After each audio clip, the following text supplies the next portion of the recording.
ஏழைங்கனா இளக்காரமா போச்சா?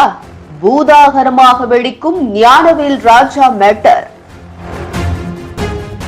இந்திய திரைப்பட தயாரிப்பாளர்களில் மிகவும் பிரபலமானவர்தான் ஞானவேல் ராஜா.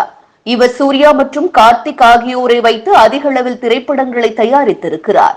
இது மட்டுமின்றி திரைப்படங்களை தயாரித்து மற்றும் விநியோகம் செய்யும் நிறுவனமான Studio Green, Aadhana Arts, Blue Ghost Pictures ஆகியவற்றின் நிறுவனராகவும் விளங்கி வருகிறார்.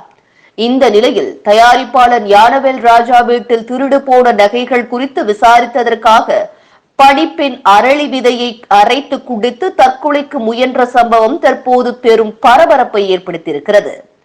சூர்யாவின் சில்லுன்னு ஒரு காதல் திரைப்படம் மூலம் தயாரிப்பாளராக அறிமுகமான ஞானவேல் ராஜா ஸ்டுடியோ கிரீன் தயாரிப்பு நிறுவனத்தின் மூலம் சிங்கம், நான் மகானல்ல, பிரியாணி, 10 தல போன்ற 30க்கும் மேற்பட்ட படங்களை தயாரித்திருக்கிறார்.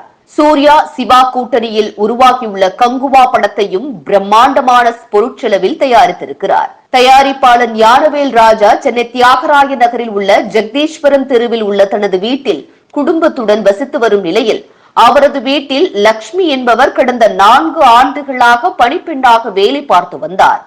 இந்த நிலையில் கடந்த 13ஆம் தேதி ஞானவேல் ராஜா அவரது மனைவிக்கு பரிசாக அளித்த தங்க நெக்லஸ் காணாமல் போயிருக்கிறது. வீட்டில் பல இடங்களில் தேடியும் நகை கிடைக்காததால் வீட்டில் வேலை செய்த லக்ஷ்மியை சந்தேகித்து அவரிடம் நகைகள் குறித்து கேள்வி எழுப்பியுள்ளனர். அதற்கு தான் நகைகளை எடுக்கவில்லை என கூறிய லக்ஷ்மி மறுநாள் முதல் வேலைக்கு வரவில்லை என கூறப்படுகிறது. இதனால் மேலும் சந்தேகம் வலுத்த நிலையில் தயாரிப்பாளர் ஞானவேல் ராஜா அவரது மேலாளர் தினேஷ்குமார் மூலம் மாம்பலம் காவல் நிலையத்தில் புகார் அளித்திருந்தார்.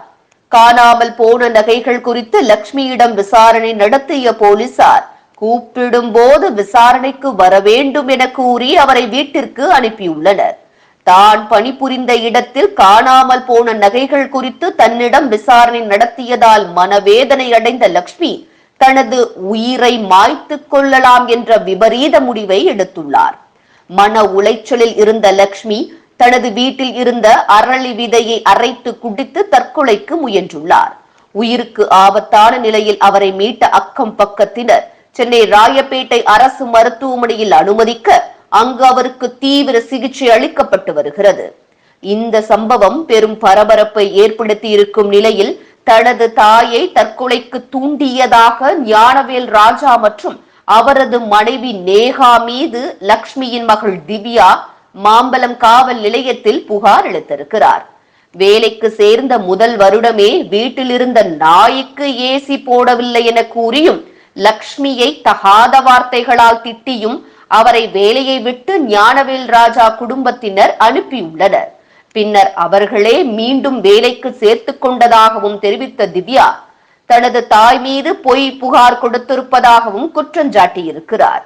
பொய்யாக பழி சுமத்திய ஞானவேல் ராஜாவின் மனைவி நேகா இது குறித்து நியாயம் கேட்க சென்ற தனது முன்பு அகங்காரமாகவும் பணம் படைத்தவர்கள் நாங்கள் இப்படித்தான் இருப்போம் என்ற தொனியில் கால் மீது கால் போட்டுக்கொண்டு திமிராக மிரட்டும் வகையில் பேசியதாகவும் திவ்யா வேதனை தெரிவித்தார். எந்த குற்றமும் செய்யாத தனது தாய் மீது பொய் புகார் கொடுத்திருப்பதாகவும் தனது தாய் நகைகளை திருடாத நிலையில் தினமும் தொலைபேசியில் தொடர்பு கொண்டு கொலை மிரட்டல் விடுத்து தற்கொலைக்கு தூண்டியுள்ளதாகவும் அவர் புகாரில் குறிப்பிட்டிருக்கிறார். நகைகளை திருடியதாக ஒரு தரப்பிலும் திருடாத நகைகளை திருப்பித் தருமாறு கொலை மிரட்டல் விடுத்ததாக மறுபுறம் என இரு தரப்பில் இருந்தும் புகார் வந்திருப்பதால் இரு தரப்பிடமும் காவல்துறையினர் விசாரித்து வருகின்றனர்.